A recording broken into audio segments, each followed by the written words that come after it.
Hey everyone, it's Argonath here from Return of the Fan, and I came across this article which allows me to talk about one of my most favourite movies ever, which is Lord of the Rings, and it's currently just turned 20. Pretty amazing to think that the first Lord of the Rings movie came out 20 years ago. Time has gone so fast, but the movie and the trilogy stands the test of time because it's based on the books, and the films were done in a way that it reveres the original source material, not like a lot of movies which are done these days. So I came across this article which talks about um, the beginnings of how they got around to making the movie and so on. So I thought it was quite an interesting article. Before we start, don't forget, if you like this video, please give it a thumbs up. If you don't like the video, you're welcome to give it a thumbs down. And if you like my content, please subscribe as well. So Lord of the Rings at 20, why Peter Jackson's trilogy, probably one of the best trilogies ever in my opinion, was one of Hollywood's riskiest projects ever. After success for several small-scale films, Peter Jackson in 1992 told Variety he was looking for a project that will really push me. He found something that surpassed everyone's expectations. This month marks the 20th anniversary of Jackson's Lord of the Rings, The Fellowship of the Rings, which kicked off the 2001 to 2003 film trilogy based on the books by J.R.R. Tolkien. In 2000, Jackson told Variety Lord of the Rings was the holy grail of filmmaking, a once-in-a-lifetime experience, and it absolutely was a once-in-a-lifetime experience to watch those movies.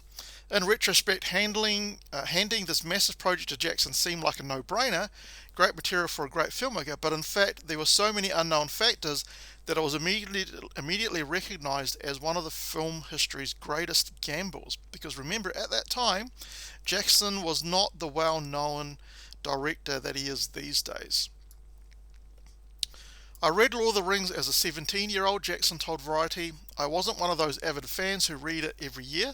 Fran and I were childhood fan of the Sinbad movies, Jason and the Argonauts, and movies like that, he says, referring to the great Ray Harryhausen adventures that relied on stop-motion animation for fantastic effects. I loved those movies as a youngster. I used to always watch those when they was on TV. Awesome movies.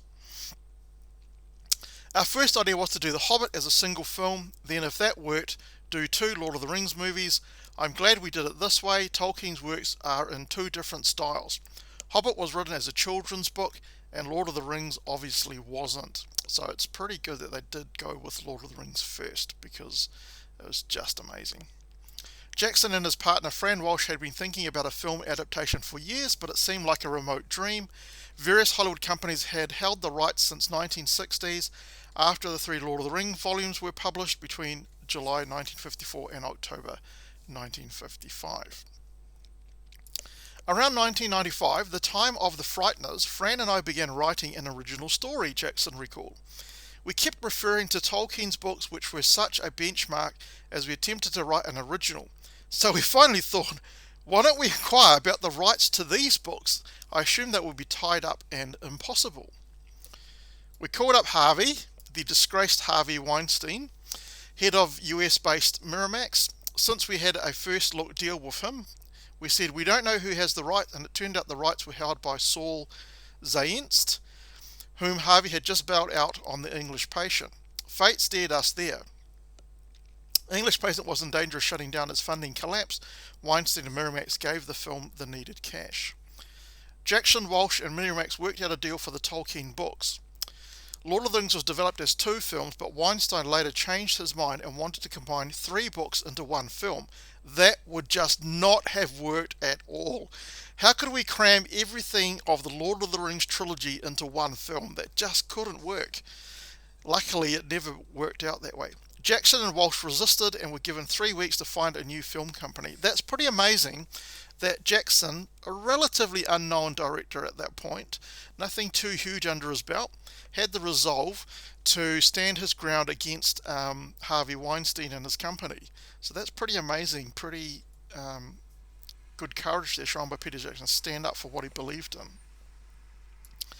In 1998, Variety reported Jackson pitched two Lord of the Rings films to New Line Films Chairman Bob Shaye was impressed and said, "Let's do 3."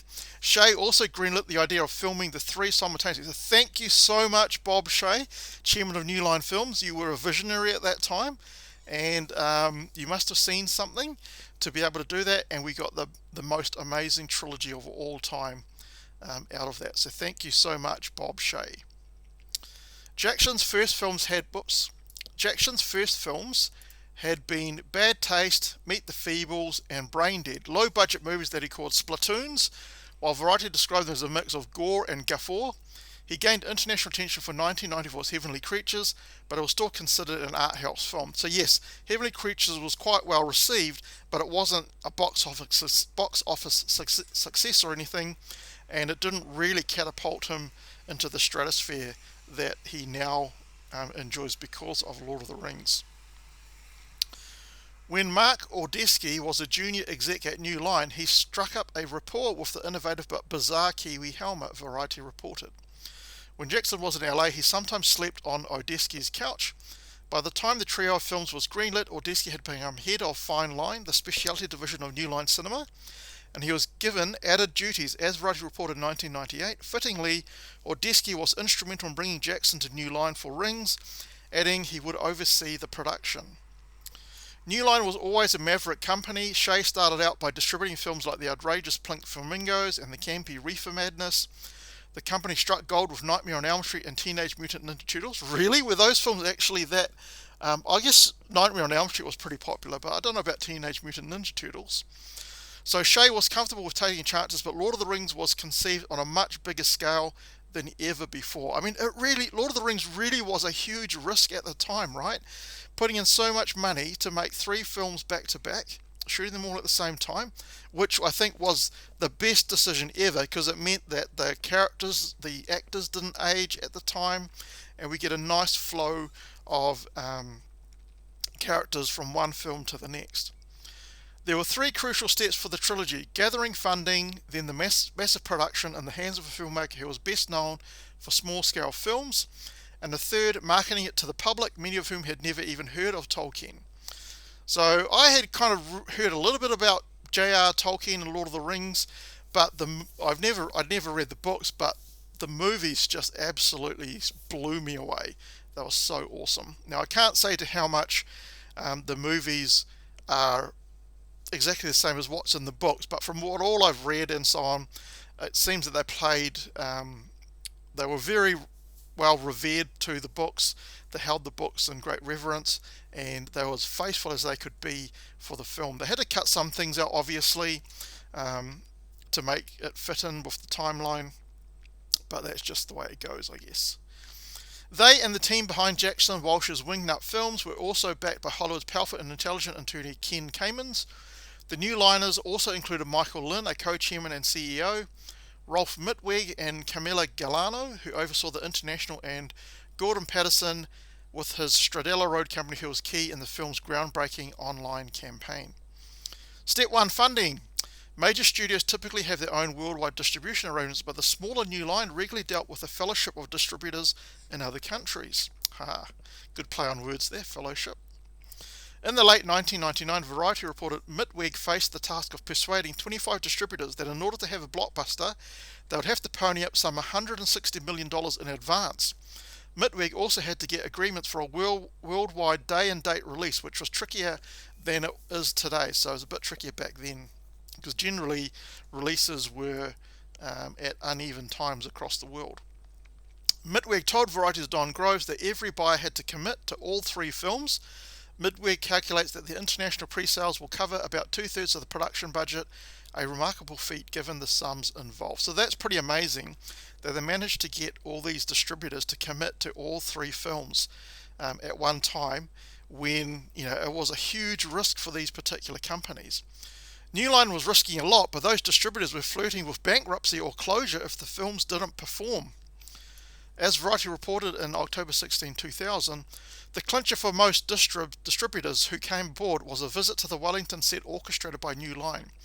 About 20 distributors met with the director Peter Jackson and key cast members and were shown 30 minutes of footage, minus special effects. New Line also sent about 20 reps to the major US theatre chains to stimulate their interest. So that was probably a really good idea to do. Production. Principal photography began on October 11th, 1999 and took 274 shooting days for 3 films. It's pretty amazing. Doing 3 films simultaneously was a practical decision. Jackson and Walsh had scouted some stunning New Zealand locations that were remote. This meant special roads had to be built to access them, and the roads would then be erased to restore the site's original condition. It didn't make sense to do that 3 times over, obviously. That would have been a mission. When he leapt from micro-budget to mega-scale films, Jackson seemed to know how to handle the pressure. Ordesky recently told Variety that if studio or international executives got nervous, Jackson would repeat his mantra, one job at a time, every job a success, and if every job is a success, your movie will be a success, and that's exactly what happened with the Lord of the Rings trilogy. Jackson also told Variety, I like to have fun on the set, to set a tone of calm, I like to be calm and have a few jokes. Ian McKellen, who was Oscar nominated for Gandalf and Fellowship of the Ring, said, some directors are authoritarian, ordering you what to do. That's not Peter. He knows what he wants, but he does it in a gentle way. If he says it's perfect, you utterly know you can move on. Ordesky, who's now co-topper of the multimedia company Court 5, which produces the reality competition The Quest, among other projects, says of Jackson, he personifies the New Zealand culture, humble, friendly, and full of can-do ingenuity. I'm a Kiwi, so I will take that on board as what us New Zealanders are like, but not every New Zealander, obviously. McKellen adds, you can't imagine Peter without Fran. They make a home together. She's always there. It's absolutely a family making that film. It's a real partnership. We were working in an old paint factory, which was 10 minutes from where Peter and Fran live. It felt like we were making a home movie. There was no soundproofing, no heat. It was either very cold or noisy, and we had to wait for airplanes to pass. I thought it was a bit mad. I also went to Hobbiton, which is very close, well, not very close, but it's about an hour's drive from where I live. That is the most amazing place. Once borders open up, if you have the chance to come to New Zealand, come and see Hobbiton. It's absolutely amazing. If you're a fan of The Lord of the Rings, it will absolutely blow you away. Sean Connery was also considered for Gandalf. I couldn't imagine Sean Connery as Gandalf. I mean, God, how would that work? How would Sean Connery have played Gandalf? While Viggo Mortensen started filming for a few weeks later after Stuart Townsend was replaced, Elijah Wood, Orlando Bloom and Cate Blanchett were among the other actors who made their way to New Zealand. In the midst of filming, Jackson praised cast and crew to Variety. They've remained undaunted. They have been magnificent. Ordesky was on location for most of the filming and nearly every day of post-production, which lasted 3 years. He also flew back to LA regularly with new cuts of the movie throughout post-production to show the New Line execs. Marketing. The Cannes Film Festival, which attracts 10,000 press members annually, was targeted to kick off the global marketing. On May 10, 2001, New Line screened 26 minutes of footage for distributors and press who were wildly enthusiastic. When the screening ended, managers of the Olympia Theatre needed to get ready for the next festival screening. But audience members wanted to linger and talk. After standing in the aisles, they were asked to move to the lobby and then into the street. This was highly unusual. With less than half an hour of footage, it became one of the most talked about films at the 54th Cannes Festival, which also screened Moulin Rouge, Shrek and Mulholland Drive. The international press had been sceptical. No previous film about wizards and elves, Willow, Legend, Dragonslayer had been a blockbuster, but the distributors needed it to be a hit. The footage exceeded expectations. It wasn't twee, it wasn't cute, it was epic yet intimate. As Jackson later told Variety, Tolkien created fantasy but not in a condescending way. The books have a historical weight to them. He didn't treat it as fantasy, and that's what appealed to us, to make a fantasy as a historical piece. We tapped into ancient Roman, Greek and Norse cultures. We never tried to make anything up. We tried to base it on parts of our world. And that's probably why the trilogy was just so amazing. At Cannes, there were a few days of interviews with the filmmakers and actors. On May 13, 2001, New Line threw a Middle-earth party. Buses brought 1,500 guests from Cannes hotels to the Hilltop Chateau, Castelleras, that included sets from the film and costume actors.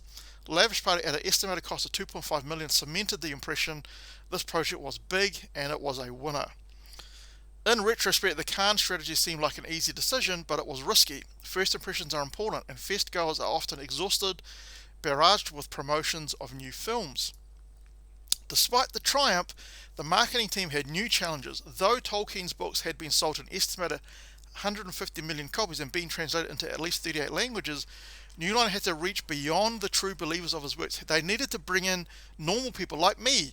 I'm into science fiction, I'm into fantasy, but I've never read the books before, didn't really know too much about them. And the trailer just absolutely blew me away when I first saw it, and I knew that I absolutely had to see these movies. Russell Schwartz, the company's domestic marketing president, told Variety at the time, New Line's research showed that alarmingly only 20% of the marketplace had any idea what the 50-year-old books were about. There was an added pressure to succeed, since New Line and sister company Warner Brothers had a new owner, America Online. In a New Yorker interview at the time, AOL's Gerald Levin cited the first Harry Potter film as the pinnacle of corporate synergy with soundtrack, merchandise, and online presence. Levin didn't even mention Lord of the Rings, even though licensing deals were in place, and the Lord of the Rings website had 1 billion hits before the first film opened. Pretty amazing. The website was a key element in the films. Jackson knew the importance of press events like Cannes, but as senior exec VP of strategy and operations for New Line, Carolyn Blackwood observed, while Peter Jackson is warm to reporters, the press is not a priority. He would rather directly interact with his fans. He knows who his fans are, how to reach them. He is very reverential to their needs. Isn't this completely opposite to everything that's happening in pop culture these days? These days, all the actors and Hollywood and stuff is all about trolling the fans, putting the fans down. If you don't like the film, then the fans are racist or they're bigoted, all that kind of stuff. Whereas in Peter Jackson, he knew that he needed to bring the fans on as well as the normies on to his films, because the fans will be the ones that do the marketing for you, right? McKellen added, Peter has always said he was making the films for other fans of Tolkien. He and I were blogging to contact the fans to reassure them that Tolkien was in good hands. Fellowship of the Ring opened 3 months after 9/11 attacks. Many in Hollywood were concerned how audiences would react to films about warfare and conflict. The New York Times had predicted a flood of cheery Sound of Music style movies, but Variety's December 2001 Fellowship review said, with the world newly obsessed with the clash of good and evil, the time would seem ideal for Lord of the Rings. The reviewer praised it as an epic by any standard that looks to please the book's legion of fans with its imaginatively scrupulous rendering of the tome's characters and worlds. New Line Schwartz said, we never tested the first film and we were biting our nails right until the moment it opened. Harry Potter and the Sorcerer's Stone, also known as Philosopher's Stone, earned $974.7 million, and Fellowship earned $880.8 million, making them the top 2 films of the year. AOL, which paid $182 billion for Warner Brothers, marked a $99 billion loss. Levin resigned and AOL eventually sold Warner Brothers. Oh, that was a stupid decision from AOL then, wasn't it? But it's pretty amazing to see that Fellowship, without any kind of major, huge fan base like Harry Potter, it got really close to what Harry Potter and the Philosopher's Stone earned. In 1998, Variety reported that the budget for the Lord of the Rings trio was $130 million. By the time filming began in October 1999, it became $200 million. After the success of the first film, the more money was allocated to the next 2, and by 2004, estimates for the 3 was in the low 300 millions. The trio earned $2.99 billion, so at almost $3 billion at the box office for the 3 films. As a bonus, the 3 Hobbit films earned $2.93 billion, or even though I didn't really like the Hobbit films as much as the Lord of the Rings trilogy. Don't think they were that good in my opinion. But Jackson's success goes beyond numbers. His visionary work changed the scope of film storytelling and created new ways for adults, children to dream. He and his team also revolutionized the visual effects industry. So basically, Weta Workshop, which was started to help Lord of the Rings with the special effects and so on, really brought some groundbreaking industry practices in. So when they were doing the huge battles for Lord of the Rings, basically they made AI enemies and AI troops and so on, so that these AI characters on screen would have their own mind and kind of do their own thing, so that you wouldn't have to meticulously script every single action for everything which is on screen. Pretty amazing stuff which they did. He also helped end the perception that the big scale filmmaking was Hollywood centric and that Hollywood is only true gauge of international success. Plus, Jackson accomplished something no other filmmaker has ever done. He significantly improved his country's economy by boosting both filmmaking and tourism. Yep, he's brought in a huge amount of extra money and stuff into New Zealand, which we can be thankful for. The three Lord of the Rings films earned 30 Oscar nominations with 17 wins. Lord of the Rings Return of the King won 11 Academy Awards. It was only the third film to earn that many, after Ben-Hur and Titanic, and was the only one to win in every category. Pretty amazing. As Variety reported the following day, it's easy to forget how long a road it was to its 30 Oscar nominations and what a long shot the franchise actually was. So, yep, there were a lot of things that could have stopped Lord of the Rings franchise happening, and everything fell into place, and thankfully for us, that's happened. I mean, how good are we to be alive when Lord of the Rings was created and available to us to view? It's an amazing time to be alive. Anyway, that's what I think of Lord of the Rings, and a really excellent article about the process of how the movies were done. Let me know what you think in the comments section. Are you a huge fan of Lord of the Rings? Or if you're not a fan, that's fine as well. Everyone's entitled to opinion. Love to read your comments. Again, if you like the video, give it a thumbs up. If you don't like the video, you're welcome to give it a thumbs down. And if you like my content, please subscribe as well. And hopefully I'll catch you in the next video.